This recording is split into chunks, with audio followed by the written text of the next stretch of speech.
So, welcome to Topher Gaylord! Yeah! Keith Byrne and Randy Gaylord. Oh boy, nested between them and watching these ladies just rip down this downhill. This is a fun part of the course. Get to open up the stride here, huh? Yeah, Topher Gaylord, top 10 finisher in the TDS. 2 years ago, Toph? 2014. 2014. Wow, time flies. But yes. Yeah, Topher knows this course, and he has been ripping down here before in the men's group front runners. And great to have you in the studio with us, Topher. Welcome. Great to be here with you guys. This is a great day. What a stacked group of competitors in this race. Fun to see Rory, two-time champion of UTMB, coming and running. I think this is her first TDS, right? I think so. Yes. Yeah. And she's had a great summer here. I think she's been training here. She's been in the Dolomites. I think she was at a special event in the Dolomites earlier in July. Yep. So Rory's been definitely getting the European miles in. And we've got the split screen now. So as promised, we're waiting for the leaders in Borg Saint-Maurice. I'm still hoping that we're going to get an update on their checkpoint through Sayez prior to Borg Saint-Maurice, but we're not seeing that on the screen. So, which is about 3K out of Borg Saint-Maurice. So whether that checkpoint is actually active or not in terms of giving us a time check. Yeah, this descent down into Borg Saint-Maurice and Sayez, it's long, it's ferocious, and it's the lowest point in the course. Yep. So it ends up being, even though there's some overcast skies, it ends up being quite hot down there, and it's humid today, so it's a bit muggy.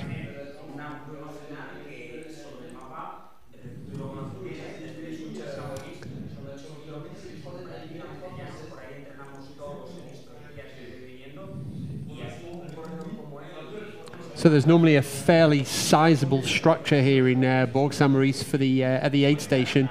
Plus, from the last few years, there's also a kit check. As the runners leave the aid station, they will be asked to show one piece of the mandatory kit, and which is always a pain because they've just packed everything away, and then they go, right, take something out. So I think they're probably going to do that again in true TDS fashion. Yeah, you're exactly right. And for the front guys, a lot of times they'll have something packed deep in there. It looks like Megan Kimmel just coming through there. Oh, here we go. Here's the leaders. The lead pack. 3 together. Very exciting. 4. Wow. So it looks like Hayden, Topher. No, I don't think Hayden was... It's all of them bar Hayden at the minute. So got it. Dimitri, Pablo, Topher, and Dylan. And Hayden is probably close by. But yeah, these guys kind of... Look good, look relaxed. They do. Just nice 50K in and a massive amount of climbing, just wrapping up a big descent. These guys got their pit stops. Support crew. Very effective support crew here. Dimitri, nice and efficient. Very good helpers, relaxed, catching their breath. They hardly look out of breath. They know what they want. It's a long way to the next aid station. So that's Topher in the white. Topher, yeah. It looks good. It's hot here. It's good. It's cloudy. It just reminds these guys that probably bad weather on the way. This is Harmony Bowman. Dylan's wife is his crew chief. She's surgically attending to his needs. And Dylan really had a race plan here, so he's he's an absolute pro when it comes to tanking up on calories and getting after it. All these guys are fine-tuned machines. It looks like Dylan and Dimitri are Red Bull teammates here.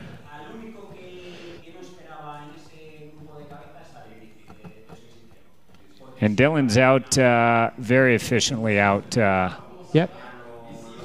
the gates first and on his way running. So a great transition for him. he spent a lot of time really mapping out this race course, and knew exactly what he wanted in terms of calories coming in, and exactly what we needed on the way out of here. It's obviously it's a long way now. I mean, the next crew that he's going to see is Lake Contamine, and big long climb now with the change in the course here to the Corme de Rosalind. It's also a good time to be calm and be efficient with your systems and make sure you're getting plenty of calories here. Yeah, it's 48 Ks, Topher, as he said, to the next time they're going to see the crew where they can get support. So, a lot of racing. 84K? 99. 48K to Lake Contamine. Yeah. So that's what makes the TDS the wild race. You do not see crew, and there's only 2 aid stations between here and there. All 4 look pretty darn relaxed, I would say, and no stress. They all know exactly what they need to do. Dimitri picking up a few more calories, and I would imagine there was a gear check, as Keith mentioned. I haven't seen that gear check, so it normally comes after. Just after, yeah. But, just after. Yeah, I haven't seen that this time. So, so Dylan, the most efficient. Topher taking his time, but he's an absolute pro. He's a master of the distance, and he'll be right on it and heading out. Yep, so we're just waiting to see where there's... this looks like 5th place here. Which is not Hayden. So, Hayden's kind of... so that could be Benjamin. I'll get confirmation of that in a second. Yeah, that's... oh, no. Ah, that's the Polish runner. So, Marcin Swiecz. So... so he completes the top 5. So Marcin was second at CCC last year. So that's why his name sounds familiar to me. Yeah, and he'll know the distance, and this next climb will be just a nice. It's basically a 20K climb to Corme de Rosalind. Yeah. Yeah, and now the course has been changed, so they're going to be doing a lot of that ascent on the asphalt road. So, so the original course has been changed, and so I can give you an overview of that one, Toph. So you can see from here that that would be the traditional way, which is more exposed. So they're going to go up. They're actually going to go through Les Chapieux. The UTMB course. Yes, and then they'll fire up onto up to the Corme de Rosalind. Yes, yeah. So they've done this. The meteorologists, knowing that the weather front that's coming in would really, and that's an incredibly technical section that they've diverted and rerouted the runners from. It's about a 13-mile or 20K variation where they'll be running up this road. It's just to put it in context. It's still 1,000 meters of climbing to Corme de Rosalind, and the race. Total race distance is not actually shorter. It's the same distance. So by no means is this the short TDS. It's simply a variation of the TDS. Yeah. Okay, we just saw the last runner opening up his pack for the mandatory equipment check. And then the camera came back here to the aid station where the crews are attending to the next runners in. So we've also got Aurélien Dunin-Palaz has come into the aid station, so that's the top 6. But we're seeing a few more bodies in there now, so that could have been Aurélien we saw with the buff headgear. We're expecting Malik next. The guy with the hair. With the big hair, yeah. All right. Yeah. So watch for him. He should be the next runner. So it looks like Hayden has fallen off a bit from. Yeah. And did you all see him running earlier? Yeah, he had a slight limp going uphill. It looked like. Okay. Yeah, coming into Bourg Saint-Maurice. So so he was. All systems weren't firing for Hayden today. I would say that.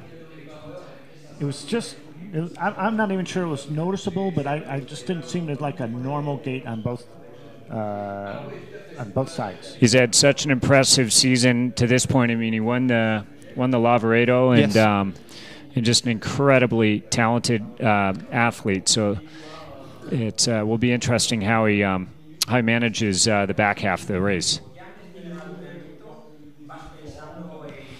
Here we see on the right side just a smart, measured approach to making sure you're getting plenty of calories in, staying calm.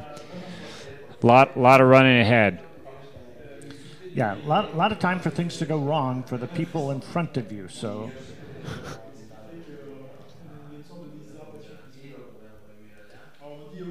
And these runners on the left side are not mid-packers. These are still front runners, sub-elite runners who are just kicking it out.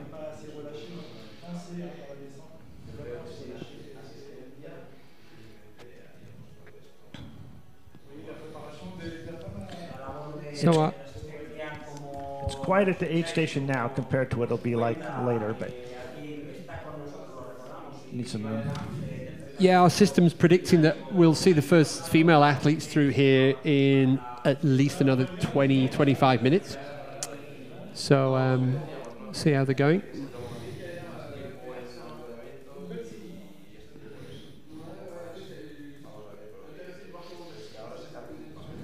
So that's the French athlete Aurélien Dunham-Palaz.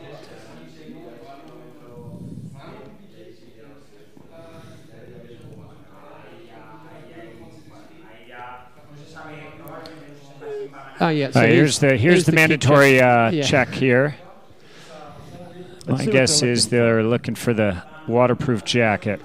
So there it is. Yeah. So in the past they've checked the phone here, they've checked the foil blanket. So this year it's the waterproof jacket, is it? Oh no. And it looks like the phone. Phone. Yeah. And maybe a third item. Oh yeah. Deep in there. This is always a bit of a stress for the runners because they've sort of packed their packs perfectly, as you can see, and have to root back in there and then repack it all and really have it lay on your back perfectly is always a bit frustrating. But he looks pretty calm there, and he just knows these are not the minutes you lose in the race, and just stay calm. Yeah, the pain of repacking wrong will live with you for a long time. Yeah, just taking his time.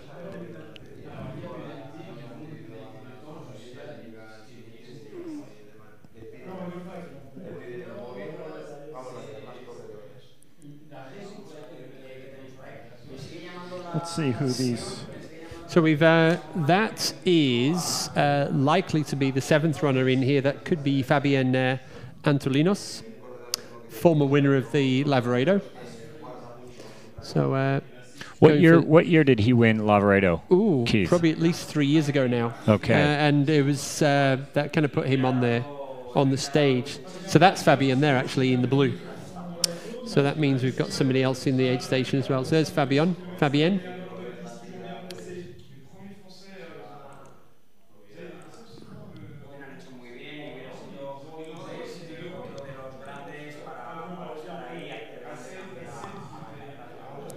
So you can see a lot of these athletes are just taking liquid calories, extremely efficient way to get your calories in and also get rehydrated in the aid stations.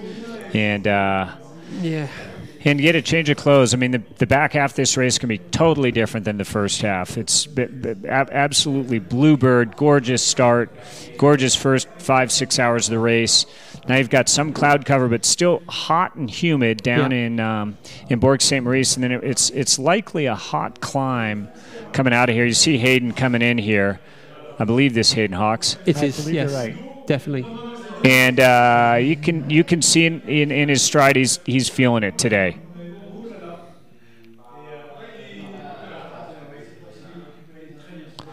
Yikes. And you can see there's something wrong with his leg that's just not right. Just doesn't seem to move Looking to stretch it out. Right leg. Good for him. It's part of problem solving right now.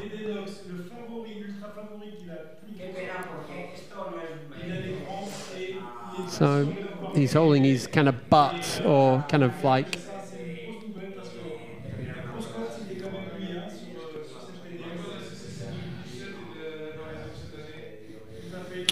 Yeah, it looks like a hamstring, deep down, almost at the insertion of the hamstring is where he's feeling that pain, it looks like.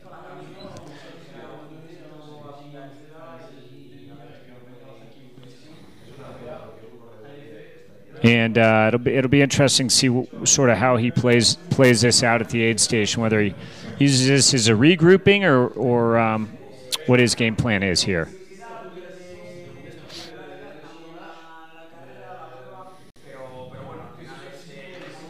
So that's Sylvain Camus. So Sylvain is listed as 7th into Bourg Saint-Maurice. Sylvain is kind of obviously getting himself ready before heading out. Hayden was 8th into the aid station. Yeah, and all these guys are just being very efficient. It's good to see Hayden, comes in, stretches it out. Looks like he's regrouping right now. And I like to see this. I like to see runner that sometimes when they're not having their day. Yeah. Yeah, and by Hayden standards, this is, he's sort of working through some issues. Looks like he's sort of jammed up. If you can read his lips, you can just see that his hamstring into his hips are probably just feeling a little bit seized up here today. Yeah, and then the challenge now is your body starts to compensate for that, and then it kind of has a knock-on effect to other parts of your body. So, but he looks like he's going to tough it out. Yeah, it looks good. I like his style, and it's nothing better than when a champion has a tough day to sort of regroup. And who do we have here on the left split screen? I think the screen? third-placed woman.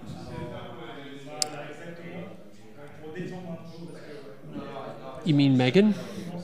I think Megan's further down by now, I would have thought. Yeah, I think so. Did the cameraman run with her already? Yeah. Oh, then it'll be the next woman. Yeah. Here we go. Oh, here's Matik. Here's our friend from Morocco. So he is sporting a signature look, no question about it. If you have that, you have to use it. So he's our buff cap. He's our 10th runner into the aid station here at Bourg Saint-Maurice.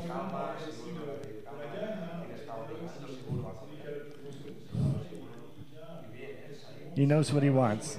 He's got a big, huge bowl of it. Oh yes.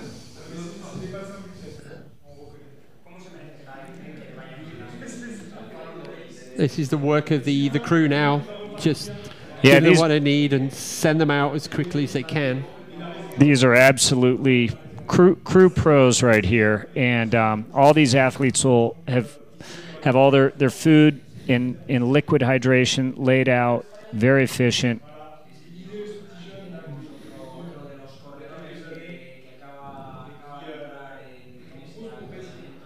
Most of these guys are powering down a full bottle of liquid calories at the aid station, getting in 200 to 300 calories perhaps. You can see. Good question, Toph. We're just trying to work it out. One of Hayden's Hoka teammates looking fresh and super motivated here. All right, always having fun. There's nothing better than bringing some energy and just fun energy into the race. So I'm starting to hear from folks in the U.S. They're starting to wake up and watch the show. So you runners in the U.S., welcome.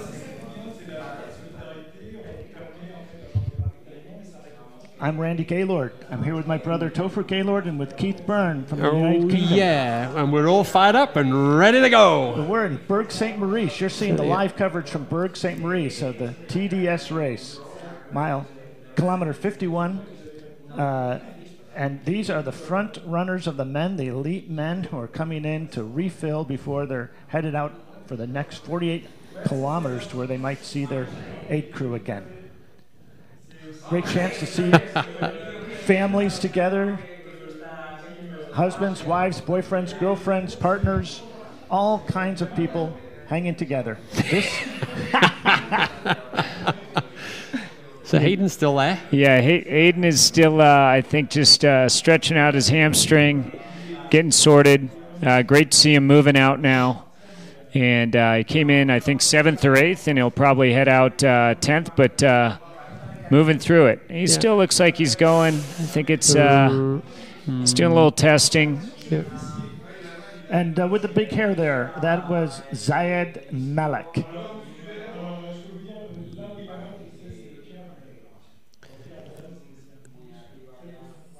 So I wonder if Hayden's going to kind of see if he's... Yeah, I think he's still testing out that hamstring and not feeling it. Now I wish these runners had numbers on both sides. Perhaps we can ask and find out who this runner is that on the left side of the screen.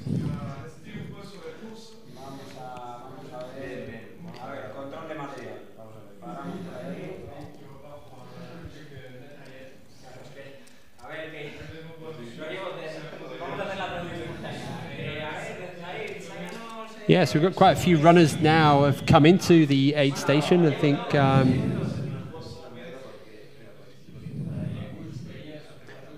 so. Francesco Cucco's come in, Jerome Minasu, and we saw Diego Passos with the dicky bow, the red dicky bow.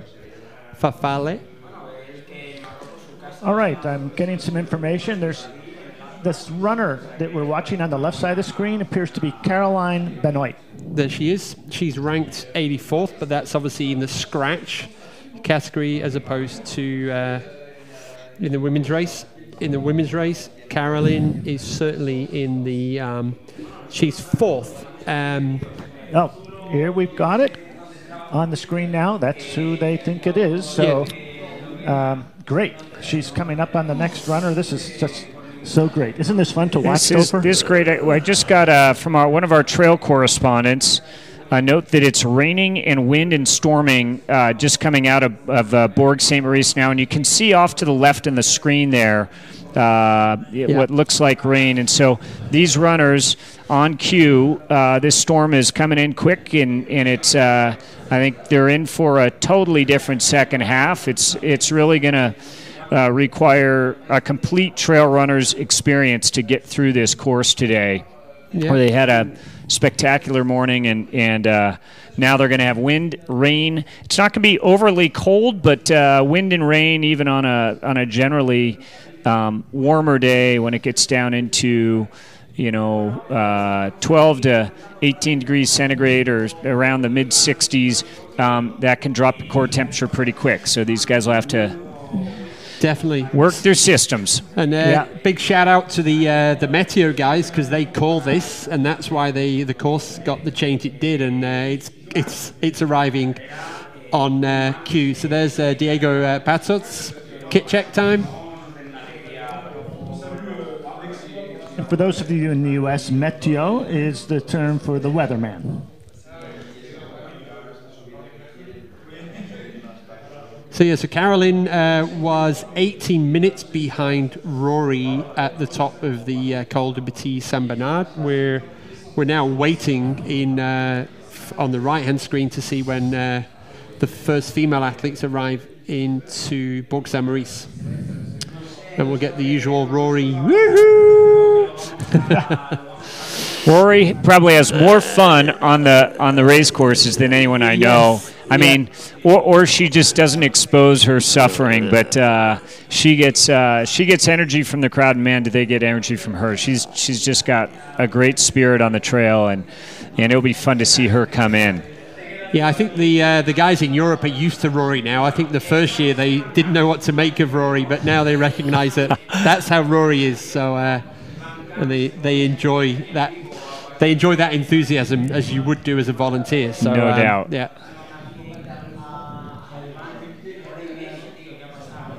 So Carol is looking super strong. And she's just opening it up down here. Yeah. It's a great descent down here into Bourg St. Maurice, because it's a combination of fire roads, sort of steep single track, and then you sort of get down into Siez, and it's sort of a flat traverse across to Bourg St. Maurice before you start climbing out of here. Yep. See, that's where some of that technical single track kind of fires down. So it intersperses there, and Carolyn's doing a great job coming down, and she is absolutely got a deep resume of running. She's was the fourth woman on the UTMB and also ran the CCC in 2016.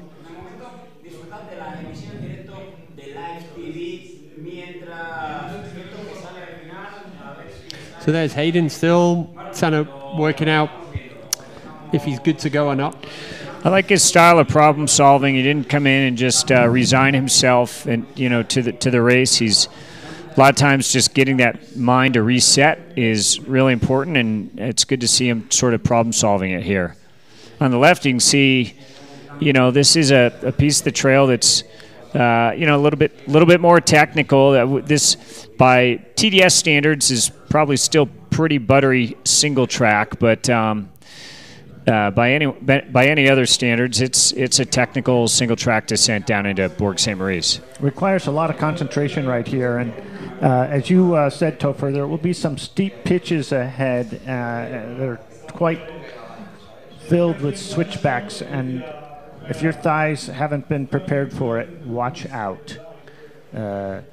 But those who have trained will have no trouble. They'll just make it right on down there. And it looks like Carolyn has done a great job. She's just a solid runner, keeping a nice stride, always moving, eyes ahead. Nice flat foot strike at every point. So that's the 6016. So our Chinese guys will be happy. So Yang Qiao Yun is kind of in the A station. That's the first Chinese runner coming through. He looks solid. Yeah. He's wearing a Hoka shirt. Is he a Hoka runner? He is. He's a Hoka runner from Beijing in China. So he's the winner of the Vibram 100 in 2017. So this guy is no stranger to big races. So China is the 5th largest participant nation on the start line this year. So and some of the stronger runners are a spin-off of the kind of Chinese Olympic athletics kind of group, and then they've now kind of branched out into trail running. So we were already talking to the Chinese delegation who are commentating on the UTMB here. So they're very excited at some of the prospects, and especially one of the women they've got in the 15 more minutes. And you can see some of these guys coming in with their jackets on now, so it's a sign that rain is starting to kick in. So see Hayden talking to Ludo. That's Ludo. Yeah. So Ludo and Hayden both having tough days. Hayden talking about it. I think that insertion of the hamstring is a tough spot. He's got it pinpointed. There's no question about it. We know where that is. It's really high up there, and it is. When it's not operating right, you're in trouble. Jams up that whole left side. And that was throwing off his gait a little bit as he was coming up. He just wasn't that rock-solid, choo-choo train kind of runner. You see Ludo here. He's he's a 2016 UTMB champion. Exactly. And an absolute pro as well. And just, again, going through, it looks like the gear check very surgically. I like to see Hayden still, hasn't called it, and he's just trying to sort of rub it out and see if he can get that hamstring working again, that hip.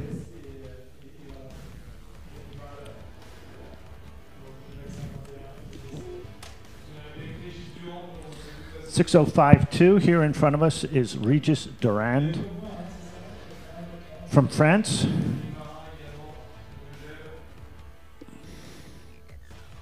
Finished 20th in the Marathon du Mont-Blanc in 2018. So good race for him there. Much shorter distance, but still a lot of racing still ahead. But he's been pounding it out the last 2 years with a number of races and doing very well in all of them, racing, generally finishing in the top 20 runners.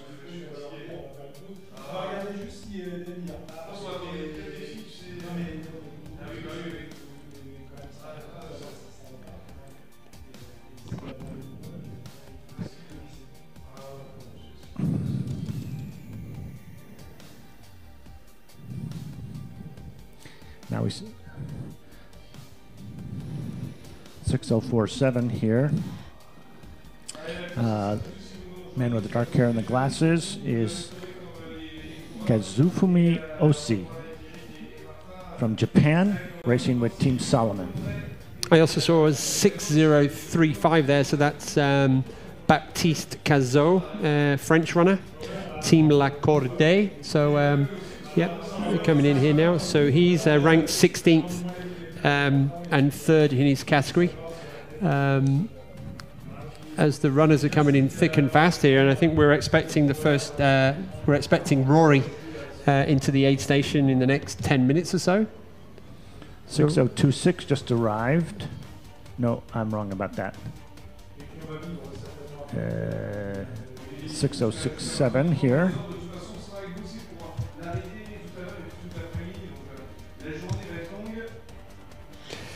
.6067 is Moise Jimenez from Team North Face from Venezuela. Okay, here we go. Is that first Venezuelan shout out for the day? Nice smile. Yeah, from Venezuela. Welcome to the international race of the UTMB. 100 countries represented, and it's people like you that show up from Venezuela that make that happen. Thank you for showing up here. Wow, great performance. So we expect the lead woman right now. That's Rory Bozio, and at about 1:34 local time, which would be 7:34 on the East Coast of the U.S. Hey. And if you just joined us, we've got a great race at the front of the course. We had 4 runners all coming in together at the front of the course, and we had Dylan Bowman making quick work in that Bourg St. Maurice at 51K aid station. He was out first and headed on his way to Cormorant Rosalind. So that's from the UK now. Somebody from the Team Vibram is Carlton Rowlands. So Carlton is ranked 21st into the aid station. So it's just having a bit of a stretch. See if he can kind of sort that one out. So Carlton 11th at the Ultra Trail 100 in Australia earlier this year. He's also previously done. He's 26 before in the TDS, so he's done the TDS before. He's also finished the UTMB in under 30 hours, so he obviously likes running around the Mont-Blanc region. I'm sure he's just loving it. Every day is different. Oh, this looks like... Well, if you don't show us your number, hard for us to give you a shout out. That's all there is to it. Randy, you're so brutal.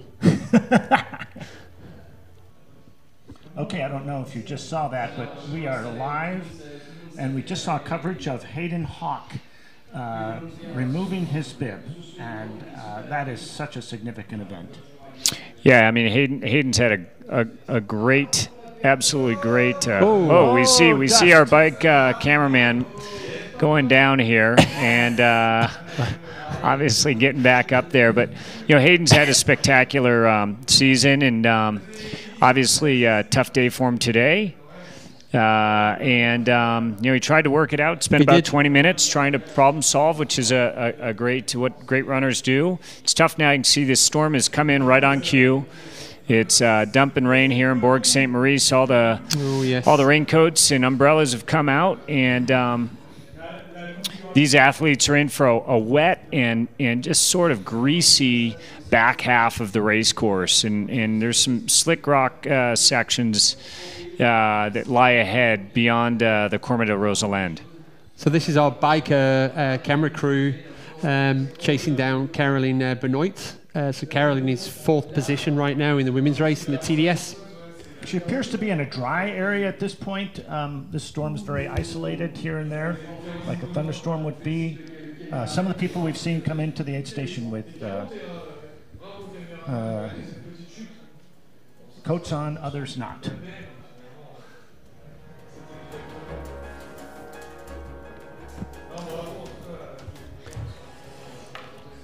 So we're hanging out, hoping to see Rory coming into the Bourg Saint-Maurice, if all goes well. Yeah, I think we expect her in the next 10 minutes. Yes. She's just traversing that. There's basically, you drop down into this valley, and then it's just about 3K across the valley to the aid station. These guys are, Caroline's just about down to the base of the valley. Yeah, this is a tough descent right here. The biker's doing a nice job. So Rory's carrying a 3-minute lead from the last checkpoint and over 2nd place, and a 4-minute lead over 3rd place. So there's not much in it. So we're seeing the 4th place woman here is 18 minutes down on Rory. So yep, somebody's stopping to go to the bathroom. Yep, that's part of the course.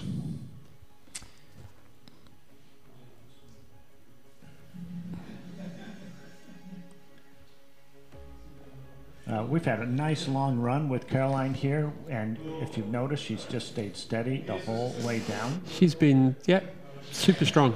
Basically, just arrived down to the valley floor, and then it's about a 3K traverse across to the aid station. She has to get to Siez first and get down to that town.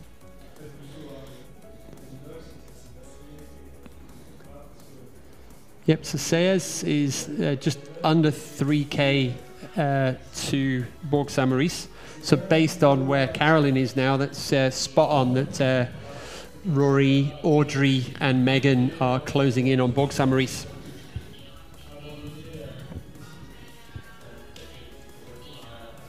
You got it. This actually, following Caroline down is a great example of just the mixture of terrain of the TDS, where you sort of got some buffed fire roads or buffed double track dirt roads combined with super technical sections, and then sort of buffed out almost carpeted type of single track, a little bit of paved roads. So I mean, a great TDS in UTMB and CCC OCC runner is able to just sort of navigate all of that different terrain really efficiently.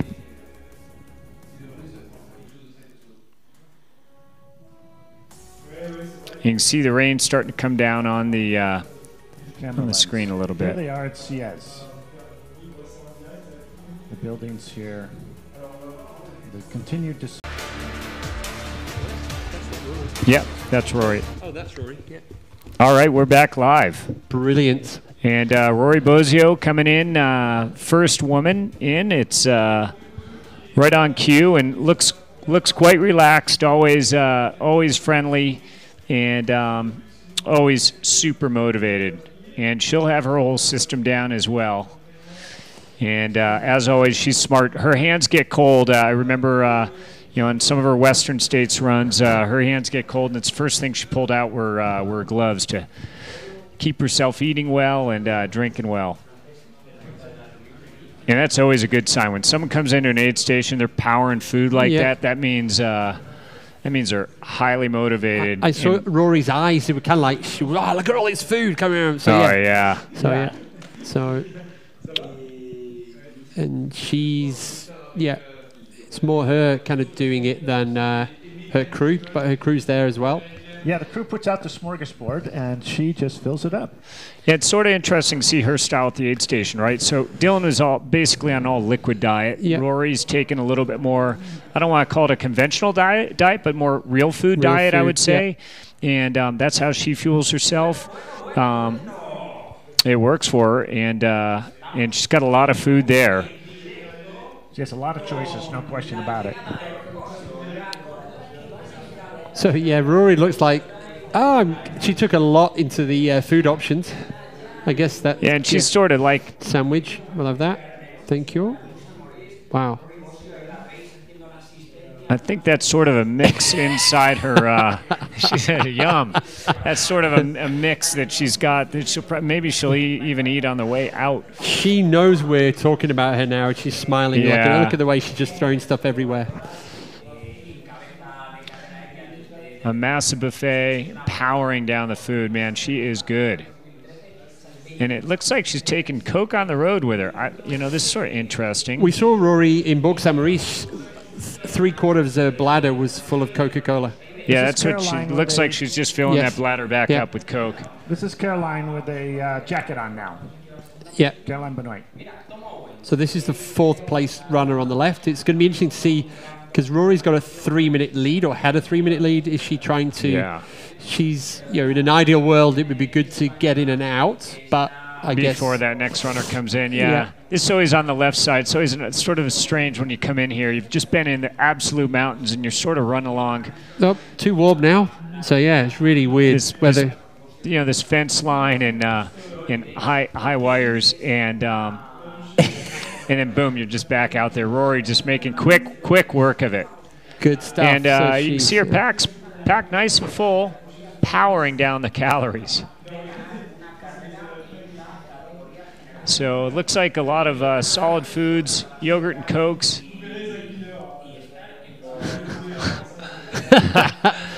In a rare form. And Rory, it's kit check time, but hopefully they let her know that in advance. Big smile. That's signature Rory move right there. Headphones at the ready. So it's going to be interesting to see the time gaps between Rory, Audrey, and Megan.